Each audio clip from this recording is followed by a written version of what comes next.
Olá, bem-vindo ao videocast Somos Curatas. E hoje a gente está um pouquinho mais moderna, sem fone de ouvido, né? Mais amplo, mais aberto. Vamos falar de um assunto também super moderno que está aí em alta, que são as criptomoedas. Eu sou Alice Salvo, estou aqui com a minha parceira. Eu sou a Cássia Eulísio e hoje a gente está aqui com um convidado que é o Vitor.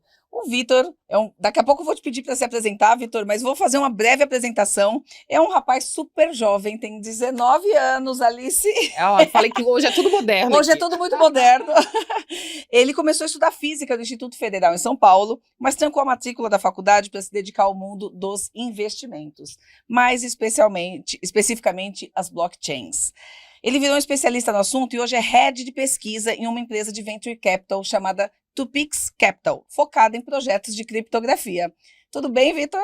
Tudo bem, obrigado pelo convite, obrigado, bom dia. Bom dia. Vitor, eu espero que o pessoal que esteja nos assistindo esteja tão interessado quanto a gente em saber sobre esse assunto. Na verdade, em saber isso de uma forma traduzida, porque eu acho que, assim como nós, as pessoas têm um certo distanciamento, né, desse tema pelo desconhecimento. E a nossa proposta aqui hoje é transcrever um pouquinho para as pessoas e explicar um pouquinho mais de como isso se dá. Tá legal? Isso, né, Vitor? Como é que você começou? Com 19 anos, né? Tá começando agora a vida, né? Como é que você começou aí nesse mundo? Conta um pouquinho da sua história. Cara, na verdade, tudo muito recente, né? Pra falar a verdade, porque quando eu comecei a comprar, comecei a entender um pouquinho mais sobre essas coisas, eu já sou novo, era muito mais novo do que eu era, comecei com 15, 16 anos. Mas assim, quanto mais realmente amador, olhar em vídeo no YouTube, entender sobre alguém me explicando o que era aquilo. E eu fui realmente entrar para fazer alguma coisa na época que teve o Covid Crash, que os mercados quebraram, que o mundo ia acabar, o Covid ia dominar tudo. E eu comprei, foi ali minha primeira fração de bitcoins, os primeiros satoshis. Tá. Foi que eu comprei ali. 2020. 2020. 3 anos atrás. Exato. E como é que partiu? Acho que só para voltar, acho que é legal você contar desse começo, mas de onde partiu o interesse por isso? O que te influenciou? De onde veio essa influência de entender? É um gosto pessoal sobre investimentos? Você já tinha isso? Ou de onde foi o estímulo para você começar a entrar no mundo das criptomoedas? Acho que, por mais que eu tenha entrado em física, para começar a fazer física na faculdade, sempre minha melhor matéria na escola foi História e Geografia. Tá. Sempre foi.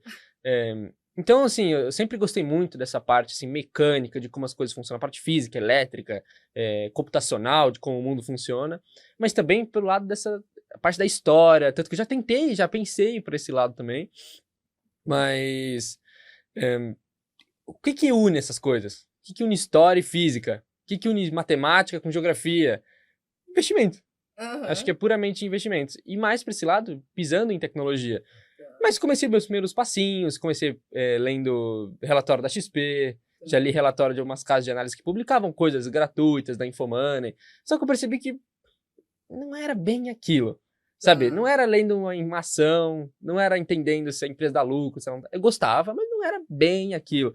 Então eu comecei a olhar sobre outras classes de ativos. Eu cheguei a comprar ações também, nesse Covid Crash, comprei... você vê como eu não entendia. Hoje em dia eu já não gosto, mas na época eu comprei ação de varejo. Uhum. No setor hoje em dia eu não gosto. Uhum. Mas eu comprei ação de varejo que, para mim, me deu dinheiro na época. Mas era um dinheiro, assim... Dinheiro, cara, o que eu não gastava no lanche da escola, eu comprei aquilo. Uhum. Cara, sempre quando a gente vai começando, a gente começa pelos passos errados. Day trade, já li tudo sobre essas coisas, já fui entender, já entrei em máquina para tentar operar, robozinho. Não dá, né? Nada disso Foi era na tentativa e erro, né? Mas até que a gente vai aprendendo, assim, né? E a gente aprendeu. E quando eu comecei a realmente entrar em blockchain, o que é Bitcoin, foi umas conversas com um amigo meu, que ele também é entusiasta tanto quanto eu dessas coisas, assim, diferentes. E ele que chegou e ele me deu um prêmio de aniversário. E qual foi o presente? Foi R$50 de Bitcoin. Tá. Olha que presente inusitado. Que legal, né? Acho que eu vou pedir de aniversário. Fica a dica, viu, pessoal? Só que o jeito que ele me deu esse presente foi um jeito assim, olha, são R$50 hoje, mas no futuro, isso aqui vai ser outra coisa. Aí só que você escolhe. Tá. Só que isso, ele também não entendia, assim, mas era uma coisa que ele tava lendo também. E eu fiquei, pô, legal pra caramba, né? Uhum. Só que eu fui entender o que era aquilo. Porque quando ele me deu esse presente, foi finalzinho de 2019. Só que eu mesmo não entendia nada, deixei aquilo parado, eu tinha criado uma wallet só pra ele mandar aquilo. Depois eu deixei parado. Aí quando eu comecei a entender... Vamos só traduzir, peraí rapidinho. Você criou uma carteira digital, né, que as pessoas possam a entender. wallet, A né? gente vai apertar a tecla SAP aqui com o Vitor. Você criou uma carteira digital e ele depositou em tese R$50 pra você. Tá. Só que ele depositou em Bitcoin. Em Bitcoin, Uhum. tá. Só que ficou jogado lá nas minhas coisas. Eu tinha, que não sei se alguém já criou aqui uma carteira, mas você precisa daquelas palavras-chave. São 12 palavras, que são palavras aleatórias, que aquilo você só, além da sua senha, vai ser aquilo. Tá. Se, por exemplo, você quiser acessar hoje, se você quiser hackear, por exemplo, minha carteira, você não coloca tipo e-mail e senha, que nem é pra gente entrar em qualquer outro sistema. Você precisa da minha senha e das minhas seed phrases, que a gente fala, né? Que são as suas Que são as palavras-chave. palavras-chave, que são aleatórias, cada um tem a tua. Entendi. E não mudam nunca, são sempre... Não, são imutáveis. São não mudam imutáveis, tá. Esse já é um dos princípios da criptografia que protege os blockchains, é isso? Sim, exatamente. Conta um pouquinho mais sobre isso, né? O que é o blockchain? Tem uma explicação mais simples para explicar o que é o blockchain? É um livro contábil. Um livro contábil. Acho que um exemplo bom para falar disso é, imagina que você tem uma loja onde você registra, assim, por exemplo, tudo que entra, o que as pessoas estão comprando, quem está comprando. Imagina que você registra aquilo. Aí entra uma pessoa, eu não sei o nome dela, ela chega e pega um leite na prateleira, ela te dá, que leite custa, sei lá, R$6. R$6, tá aqui o leite. Beleza, eu não sei quem é aquela pessoa, mas o que eu sei dela? Que ela entrou, pegou o leite, pagou tanto naquele leite e levou para ela. Então o meu leite está passando para ela. Então o que se eu fosse escrever, se fosse uma blockchain? O meu leite, onde eu peguei de um fornecedor que veio de uma fazenda. Registrado certinho, tem todo um processo até chegar. Tava na minha loja, onde a pessoa entrou e eu comprei. Eu não sei o nome da pessoa. Eu não preciso saber o nome do meu fornecedor. Eu não preciso saber o nome da vaca. Mas todas as informações estão ali. Então, o que é uma blockchain agora, digamos, em forma tecnológica? Seria um registro contábil de transações anônimas, que a gente não sabe de quem está enviando, a gente tem algumas informações, que é data, quantidade, e depende do caso, localização. E nesse sentido, quando você tem uma transação financeira de uma pessoa para outra, sem esse nível de detalhamento de informação, né? Quem é o nome, o CPF de quem está recebendo ou quem está pagando, a gente não tem uma instituição garantidora ou uma instituição que regula essa operação. Perfeito. Onde é que está a diferença disso no mundo atual financeiro como nós conhecemos? Muita diferença. Porque, não sei se a galera já se perguntou como é que funciona o Pix. É uma coisa tão fofa, é ótima. Em vez de precisar fazer um TED... O meio de pagamento mais utilizado pelos brasileiros, né? Já foi ótimo. Comprovadamente. Muito fácil de você usar. Porque ele é rápido, ele é eficiente, tem custo zero, é muito... Cara, você manda um Pix pra qualquer pessoa, você consegue fazer pagamento hoje em dia em lanchonete, em restaurante, em evento. Então, perfeito. Só que, como é que funciona, por exemplo, para construir um Pix das criptomoedas? Chama P2P, chama peer-to-peer, point-to, tipo, ponto a ponto. E como é que funciona isso? Ao invés de o Pix, eu pego o meu dinheiro e eu quero mandar para você, eu quero mandar R$50. O que o banco faz? Ele verifica se eu tenho aquele saldo. Se eu realmente tiver aquele saldo, beleza, check. Antes dele mandar para você, ele manda um recibo para o governo. Ó, o governo, tá vendo? Ó, a casta quer mandar certa quantidade de dinheiro para Alice. Beleza? Beleza. Se, por exemplo, por que isso é importante? Porque se futuramente, se um dia acontecer sonegação, todo esse aparato fiscal, o governo já está de olho. Imagina, uma pessoa que ganha R$2.000, ela movimenta 4 milhões no Pix. Tem algo errado. Tem alguma coisa errada. Não era bem para acontecer isso. Então, essas informações são para uso contábil do governo. Uma forma de fiscalizar a operação. É o tal do livro contábil que você falou, só que ele não é aberto para todo mundo ver. E eu sei o nome de todo mundo. E quando você vai fazer isso em cripto, é diferente. Porque você tira o banco e tira o governo. O que você tem é puramente código. Em vez de eu ter que mandar para o banco, o meu dia está no banco, preso no banco, e eu pego e mando para você e o recibo para o governo, o recibo é registrado naquele livro contábil descentralizado e meu dinheiro passa direto para você. Só que esse sistema, ele precisa de uma validação. Não é tão simples, porque existem vários problemas nisso. A pessoa que criou esse sistema, que pensou nesse sistema voltado para criptomoedas, é um cara anônimo, que é o Satoshi Nakamoto.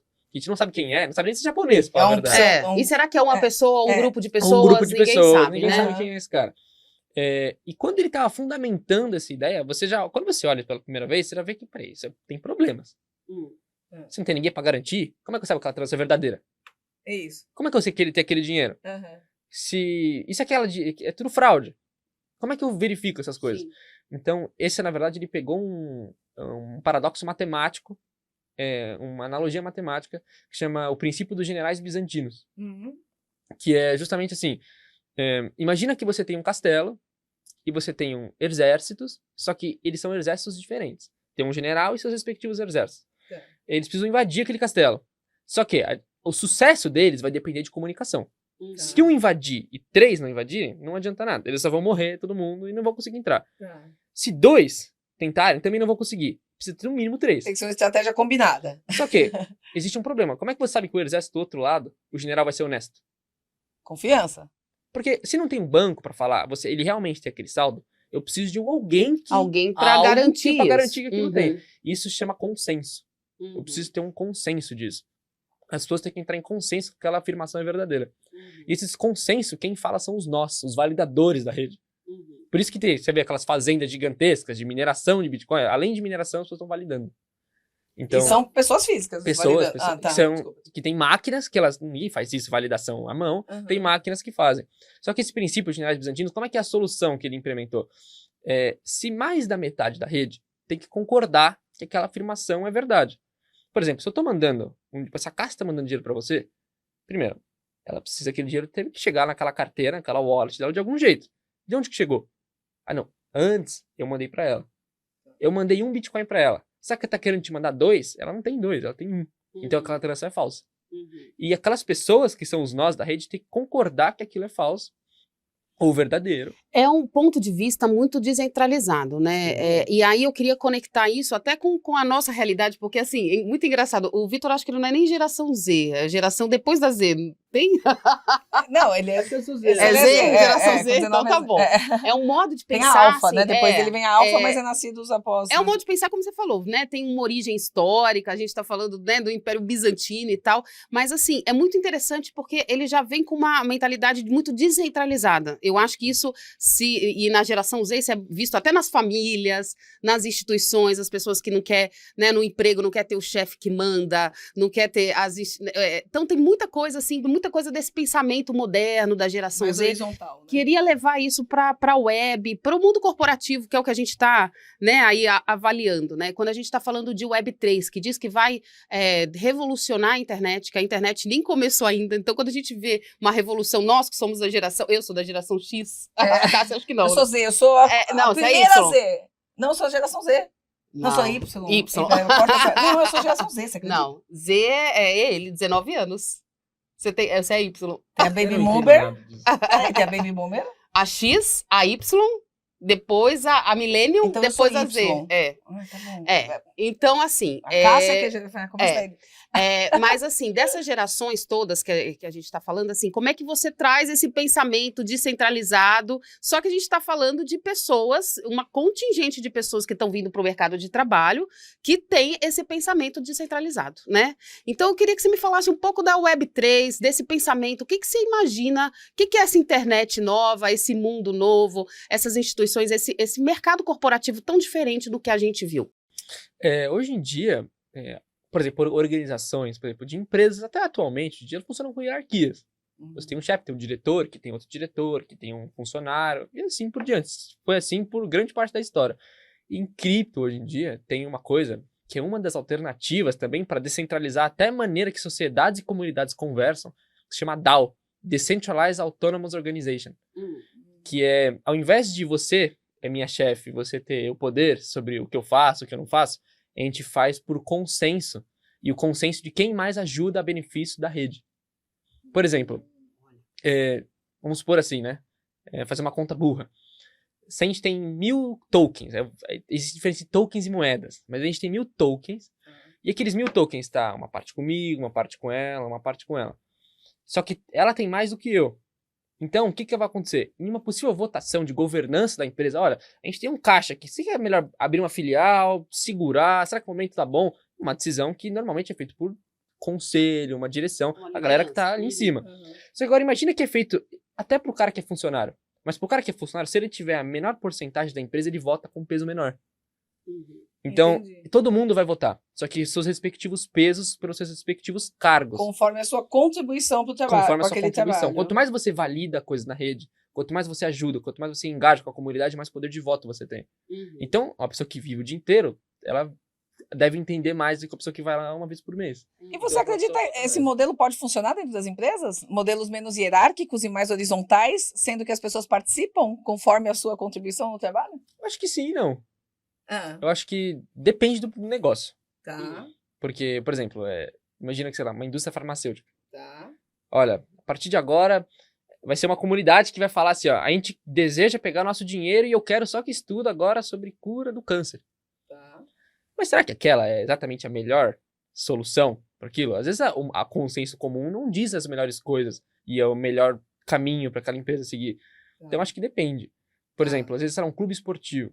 Você acha que deve contratar aquele jogador, fazer uma enquete? Mas você acha que realmente as pessoas votando vão dizer precisamente se aquela é a melhor opção para o clube comprar, pelo custo, pelo negócio? Às vezes não é a melhor opção. Uhum. Então, acho que depende. Tá. Existem soluções que podem ajudar, como existem hoje em dia em cripto, por exemplo, várias DAOs, hoje em dia elas... governança da rede, por exemplo, para medir inflação. Por exemplo, olha, a gente tem uma rede aqui com uma certa quantidade de dinheiro e a gente precisa pagar, às vezes, sei lá, a gente quer atrair programador para desenvolver projeto em cima da gente, projeto de criptografia. A gente tem dinheiro? Não. Só que se a gente pegar nossos tokens, que tem um número limite, mas se a gente inflacionar um pouco ele mais, para pagar essas pessoas, você acha que vai trazer gente, que vai contribuir para nós? Não é uma decisão de uma pessoa. É uma decisão da comunidade, porque todo mundo tem aquele token na mão. Todo mundo tem aquele dinheiro na mão. Então, uma decisão de uma pessoa não pode influenciar na economia de outra.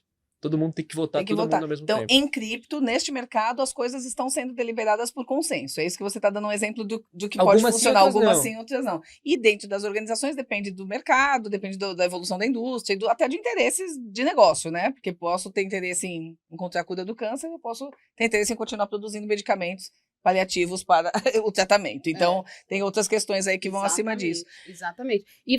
Mas você trabalha no mundo corporativo, numa empresa, né? Me conta um pouco Eu pra gente. isso, como é que você chegou lá, né, Como desse é que trabalho? você chegou e fala desse trabalho? Porque você está exatamente vivendo isso, uma mentalidade muito avançada, muito moderna, mas vivendo aí o mundo do dia a dia. Tem que trabalhar todo dia, Tem salário, tem que presencial. Conta um pouco.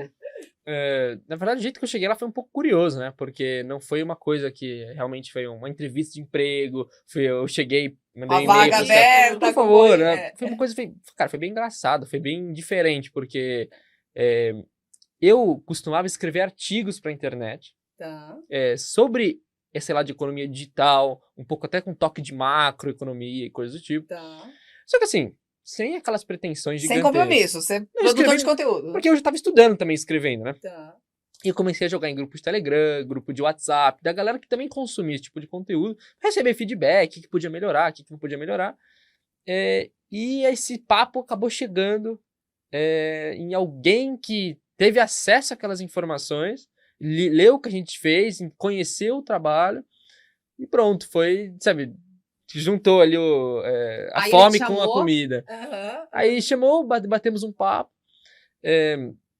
e, meu, foi muito natural, assim, pra falar a verdade. Foi um papo que bateu, Tá. porque hoje em dia a demanda no Brasil a gente tem muita. Acredite ou não. Uhum. A gente tem demanda alta por essas pessoas, mas é difícil de encontrar. Porque é que nem sabe aquele foto do iceberg? Que tem Só aparece a pontinha, mas tem um gigante embaixo. Falar de Aham. cripto, cara, muitas pessoas falam. Você entra no YouTube, criptomoedas, você vai ter trocentos vídeos. Tá. Mas chega pra uma pessoa e pergunta, tá bom, beleza. Você fala de P2P, legal, carteira. Mas como é que funciona? Na prática. Se eu quiser mandar uma coisa pra você, a parte computacional da coisa, como é que chega lá? Mas nem necessariamente vai ter não esse nível sabem. de profundidade. Porque não precisa, pra a realidade dela não precisa. Então isso saber, superficialmente muita gente sabe, mas saber fundo... E esse é o seu objeto de estudo nessa infraestrutura mesmo, tecnológica para transacionar criptomoedas.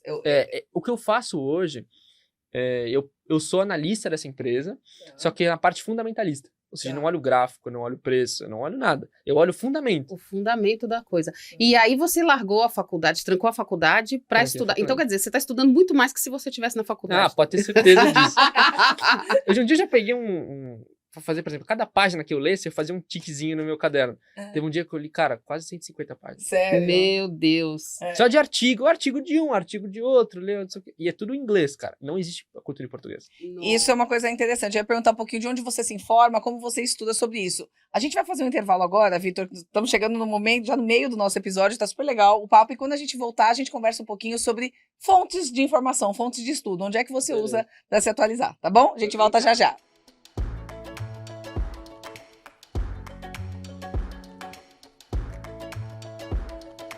Quer um parceiro como esse para o seu projeto de comunicação? Acesse curatas.com.br E encontre fornecedores selecionados e avaliados pelo nosso time de curadores.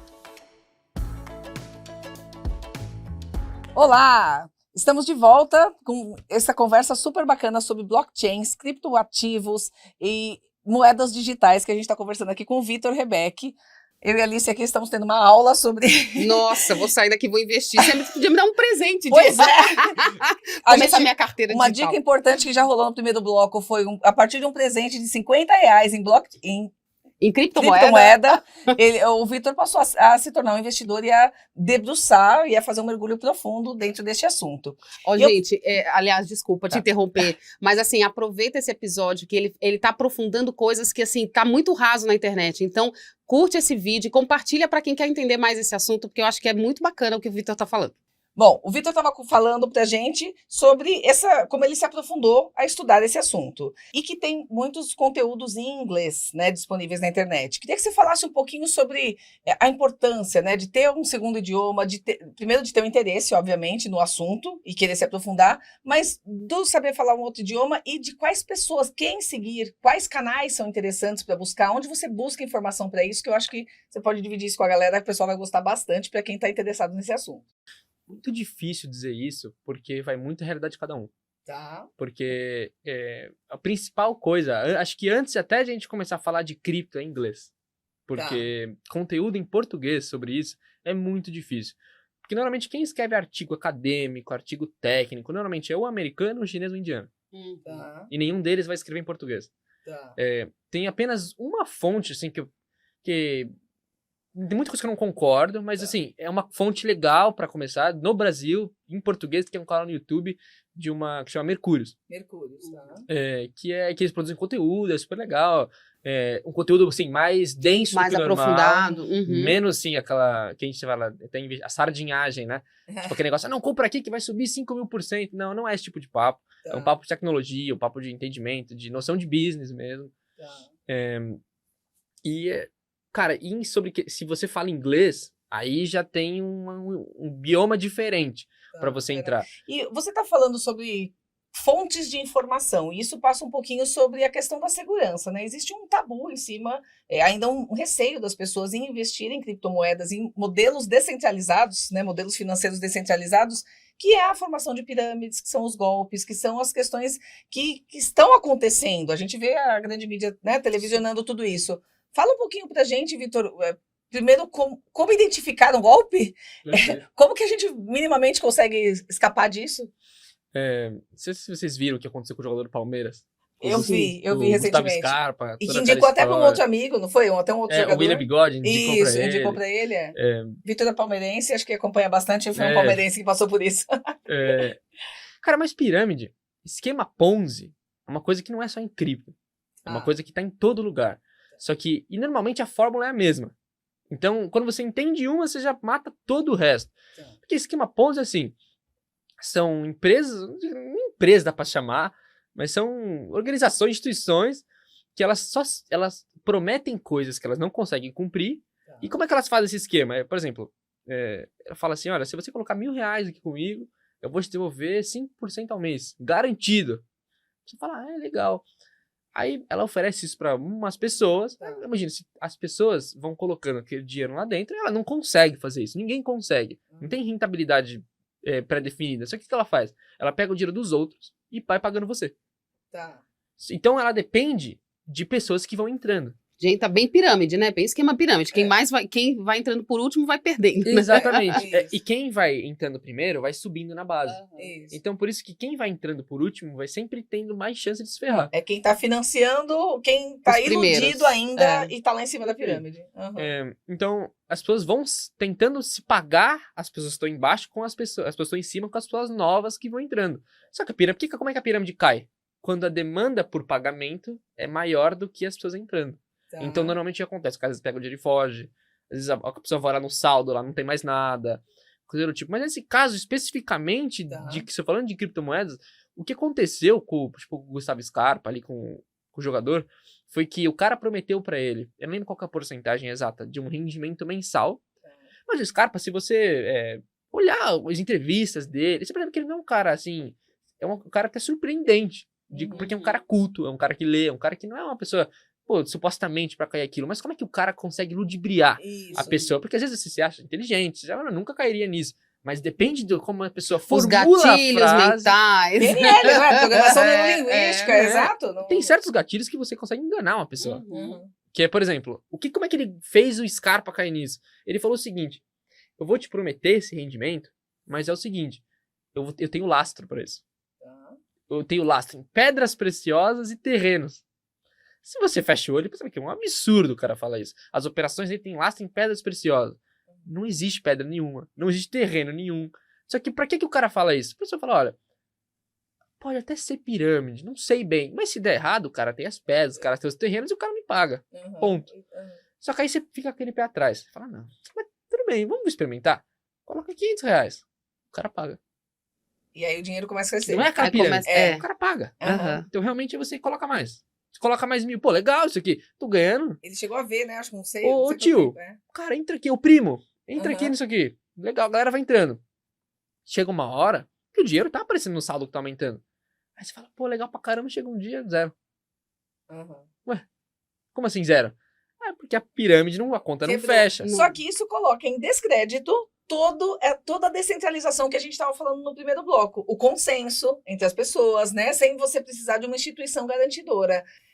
Como é que essa conta vai fechar? E A mais confiança, ainda, coloca né? em descrédito mesmo, né? Essa descentralização, e aí traz toda uma mentalidade que não é só da cripto, traz toda uma mentalidade de filosofia de vida. Isso. Como é que você tira esse estigma em cima da criptomoeda, da descentralização, desse modo, dessa filosofia Porque de vida parece que é isso vocês que defendem? falta para decolar, né? A impressão que dá é que se algo tão bom, tão bacana, claro que não é para todos, mas falta para decolar essa confiança, me parece. É que os golpistas são muito inteligentes. Uhum. Eles sabem navegar com as ondas do mercado. Por exemplo, quando começou aquele boom, a galera falou, NFT, o que é NFT? Golpe de NFT. A galera falou assim, me passa um dinheiro que eu te dou uma NFT, não sumia com o dinheiro. Só que por que um cripto é mais fácil do que você chegar e falar, por exemplo, de uma empresa? Porque uma empresa, você fala, olha, tô com uma empresa aqui assim, que vai te dar lucro mensal. A primeira coisa que você pergunta, qual é o nome da empresa? Se a pessoa é um pouquinho mais cuidadosa, tem o CNPJ na empresa? Quem é o cara que tá por trás dessa empresa? Tem essas informações. Em cripto, você fala, vou investir nessa moeda aqui. Eu não sei o que é. Uma moeda. Aí pesquisa no Google, criptomoeda. Um monte de coisa. Parece ser verdade, né? Não entendo bem o que é isso, mas vai que o que eu conhecia de esquema de pirâmide é uma coisa que já passou e criptomoeda é diferente. Sempre tem aquilo, comigo não vai ser diferente. Então, como uma coisa que ninguém conhece bem, abre muita margem pra acontecer essas coisas. Muita, muita margem. Porque, querendo ou não, como é que você explica pra tipo assim, pra uma pessoa que é completamente leiga, o que é uma criptomoeda? Você, no mínimo, vai gastar umas horinhas. No mínimo. Você vai sentar e falar, olha, é isso, é isso, é isso. Só que ao invés da pessoa falar isso, ela fala o quê? Criptomoeda tá ligada com o quê? Lucro. Dinheiro rápido, dinheiro fácil. Então, Vitor, a gente está falando muito de gatilho mental, né? E aí eu queria trazer um assunto que, assim, que é um assunto para mim muito, né, das soft skills, das competências emocionais, que a gente fala hoje, tanto dessa necessidade hoje para todo mundo. Não só no mundo corporativo, como para o mundo, né, para todo mundo, assim, na vida. Então, quando você, por exemplo, fala muito das criptos, você tem a inteligência matemática por trás, a pirâmide, você tem que entender mais ou menos uma lógica racional. Só que aí você cai num golpe por conta de um gatilho mental. PNL, como a Cássia bem falou aqui. Ou PNL, ou algum, né, a questão emocional, você vai preencher ali uma lacuna emocional, você tem gatilhos mentais. Como é que vocês jovens, agora eu posso dizer isso, mas como é que vocês jovens, assim, você estuda, você falou que você estuda tanto, mas você estuda também essa parte comportamental, emocional, neurolinguística, assim, sabe? Para ter esse balanço, para conseguir seguir nesse caminho, senão você fica muito inteligente racionalmente, mas pouco, nas soft né? skills. Principalmente porque o jeito que eu faço hoje, eu analiso fundamentalisticamente projetos. Isso aqui, eu em si, eu não sou gestor. Eu não mexo com dinheiro de ninguém. Então... Você não recomenda carteiras, recomenda investimentos, não é esse o seu trabalho. Não, na verdade, o que funciona é o seguinte. Eu pego projetos que eu acho interessante, ou que às vezes me passam lá dentro mesmo, que são interessantes. Eu faço uma análise realmente matemática, uma análise técnica daquele negócio, e eu chego e tenho que passar para o conselho de investimento para aceitar ou não se aquilo é realmente justificável. Só que todo esse processo é muito mais do que técnico. Sim. Porque se uma coisa é muito técnica, como é que tem que explicar para uma pessoa? Se tem que explicar para uma pessoa, tem que fazer com que ela Comunicação. entenda. Comunicação pura. Comunicação Eu tenho que pura. fazer com que ela entenda.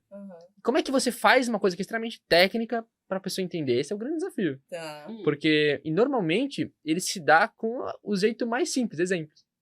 Cotidiano. Por exemplo, ao invés de eu falar que uma transação, ela pega aqui o hash de não sei o quê, não, explica com um exemplo. Não, uma pessoa entra na padaria e vai fazer isso. É mais fácil, é mais diluído. Que é um exemplo que você deu no leite aqui. Então, você estuda PNL, então. Perfeito. Porque você tem que passar para outras pessoas, eu preciso passar. Aí, muito bom. Só que assim, em questão assim, de volume de estudo, menos do que técnico. Porque eu tenho mais... Porque o que eu faço mesmo é um trabalho solitário, sozinho. É um trabalho de sentar no computador, olhar, não é muito de conversa. E como manter a motivação desse profissional, Vitor, aos 19 anos? Geralmente o pessoal está procurando estar na galera, ou pertencer à comunidade, a grupos, e aí você tem um trabalho analítico, mais solitário. Como é que é isso? Pra mim é natural. Tá indo bem? Tipo assim, não me importo muito. Na verdade, até gosto, eu prefiro.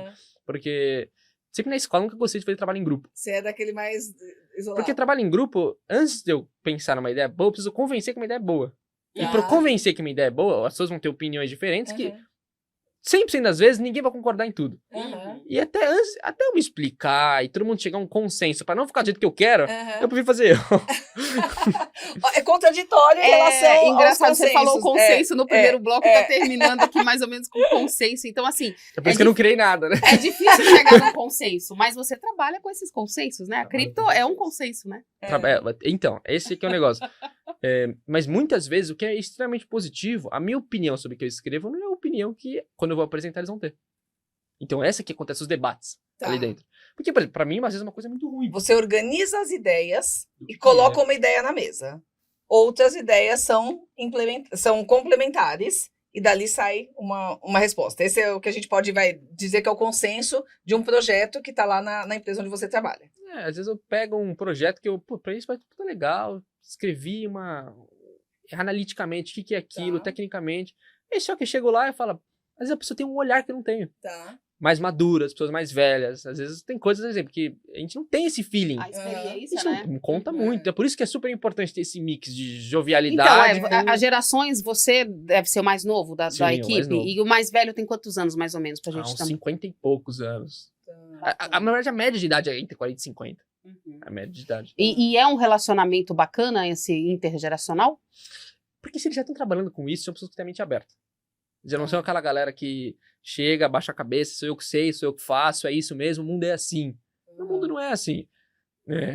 A gente aprende junto muita coisa. Porque, cara, se eles têm 50 anos, eles viveram 30 anos a mais que eu. Então, se eles viveram 30 anos a mais que eu, quem sou eu pra dizer 100% das coisas que eu vejo hoje tá certo? Porque a gente tem que aprender junto, só que e vice-versa.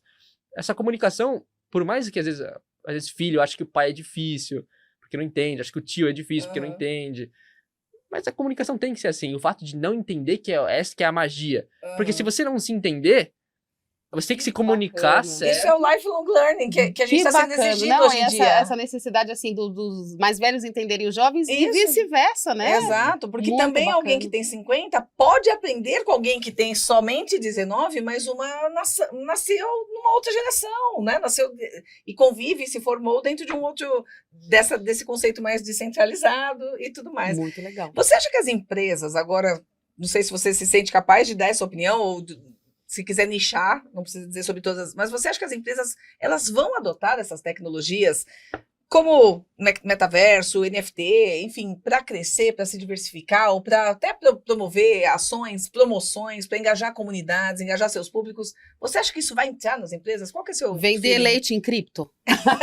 Não só acho que eu tenho certeza. É. Tem certeza? Ah, então fala, quando? Então vamos lá. Só pra gente se preparar, já comprar umas Olha, cripto, né? que é? Pra comprar o leitinho da Saindo criança. daqui. Se eu soubesse, já tinha colocado lá na. No fundamento lá, né?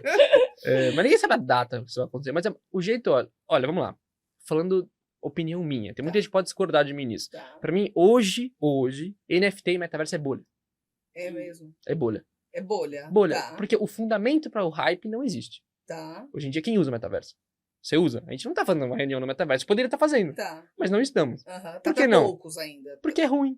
Porque Uhum. aquele óculos que a gente coloca é ruim. Dá dor de cabeça. Você não consegue ficar 8 horas com aquilo na cara. Tá. NFT, por exemplo. Que NFT, qual a utilidade daquilo? Tá. Praticamente. Tem NFTs que têm utilidade. Tem. Tem algumas que essas que vão sobreviver no longo prazo, tem ideias, tem fundamento. Tá. Mas a grande maioria não, são JPEGs. Na prática é isso. Uhum. São JPEGs que as pessoas vão e mandam para as outras porque é um artista. Tudo bem, alguém pode enxergar valor naquilo. Tá. Mas, por exemplo, tem NFT que vale como um ingresso. Por exemplo, às vezes você tem aquele NFT, você tem um passe livre para ir em todas as festas do Kanye West, sempre quando ele fizer. Só apresenta lá o macaco e pronto, Tá. você entra. Pode acontecer que seja isso. Tá. Só que hoje em dia não tem ainda essas coisas, mas esse que o parte legal é porque ainda falta desenvolvimento. E quando isso cair de uma forma muito... A utilidade ela é comprovada, vai ser bom e vai ser útil. E quando for fácil de usar, aí se populariza. É como o Pix, por exemplo, você falou, né? O Pix foi uma transação de pessoa para pessoa que se popularizou muito rápido. Mas por quê? Porque é fácil. E eu acho que, por exemplo, o metaverso. Se você depender de colocar um óculos, de usar um equipamento, de comprar um hardware, né? Você tem que comprar algum equipamento para você usar. Ele acaba dificultando essa adoção. É neste sentido que você classifica como bolha. Perfeito. E é uma coisa que é muito grande, só que é muito fácil de estourar, porque não existe uma coisa que segura Tá. aquele negócio. Mas porque coisa que eu acho que pode dar certo. Isso. O que segura? O que não é O bolha? que segura? Imagina o seguinte, eu vou me mudar pra França. Tá. Putz, imagina se eu ter que ir até a França, pegar um voo pra só olhar as casas que eu vou alugar ou comprar. Eu já vou gastando dinheiro nesse meio do caminho.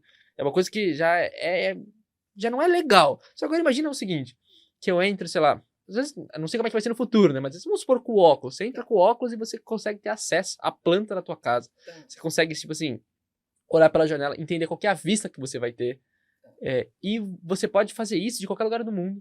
Tá. Você pode fazer isso, por exemplo, às vezes na parte imobiliária, você pode... Imagina o seguinte, que uma NFT, por exemplo, ela pode servir como ingresso de estádio de futebol, ingresso para show. Em vez de você chegar lá e colocar o QR Code, imagina que você coloca uma NFT. Qual que é a diferença entre você catar um QR Code e você catar Isso, o cambista? Porque você consegue fazer uma configuração da NFT, por exemplo, que ela não pode ser negociada. Aquela NFT vai ter o nome da Cássia.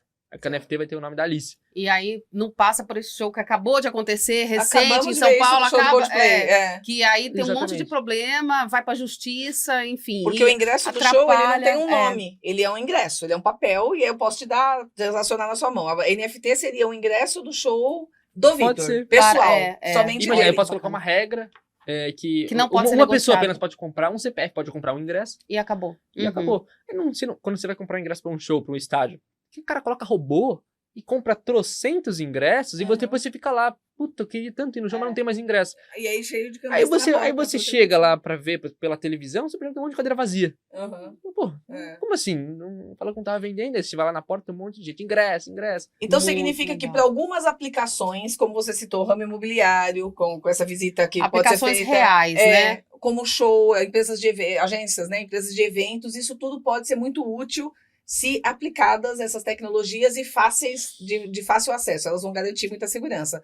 Agora, certificações. Nossa, certificações de empresas, isso vai passar. Às vezes você fica na faculdade. Auditorias. Sabe quando você passa na faculdade, a gente falsifica diploma. Uhum. Só agora imagina, você entra na faculdade, a faculdade que te manda uma coisa imutável, você não consegue vender pra ninguém, aquilo vai ser seu diploma de pronto. Você não consegue falsificar. Se a pessoa não tiver aquela compatibilidade com a faculdade, não é verdade. Bom, e daí RG, documentos, carteiras de habilitação, e a gente, né? Tudo Não que tem é como pessoal falsificar. intransferível. Você acaba com a falsidade ideológica. Exato. Então, olha que loucura. Ao mesmo tempo que a realidade, a inteligência artificial está vindo e ameaçando questões de falsidade ideológica, porque você é capaz de produzir, eu pego um vídeo, uma foto da Alice, coloco uma fala na sua face, e você pode assumir alguma coisa que não foi você que fez, falsidade ideológica, versus uma outra tecnologia que vem para combater isso. A Quer falsidade dizer, ideológica.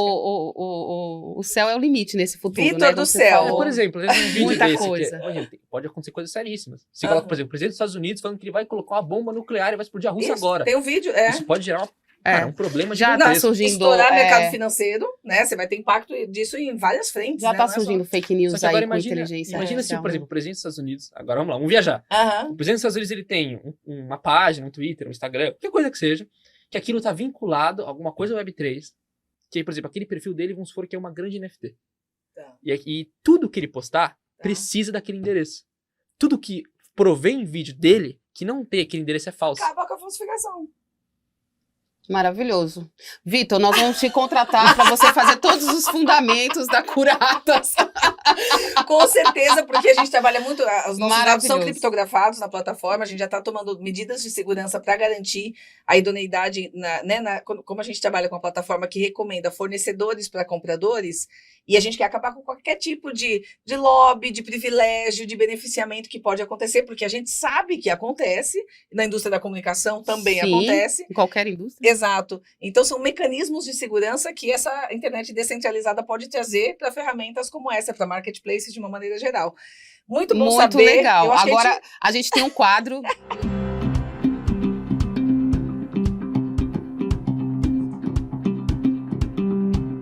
nosso grifo. Nosso grifo, onde a gente vai falar o que é mais importante, que a gente achou mais legal desse papo que a gente teve com você, pra gente finalizando. Infelizmente, nós vamos ter que fazer outro episódio Vai com ele. ter, vai.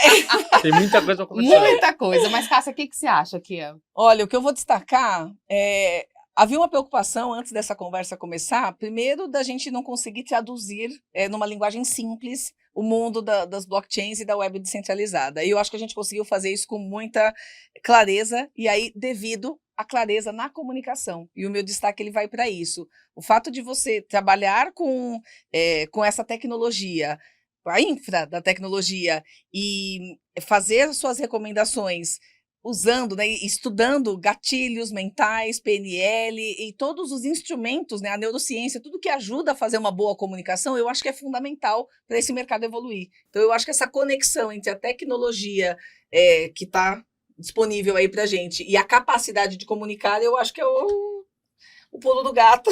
Não, maravilhoso. Nessa E pior que é assim, você pegou meu grifo. É o seu porque grifo. O meu grifo também. Então vamos grifar Eu acho duas que é vezes. grifado 2 vezes.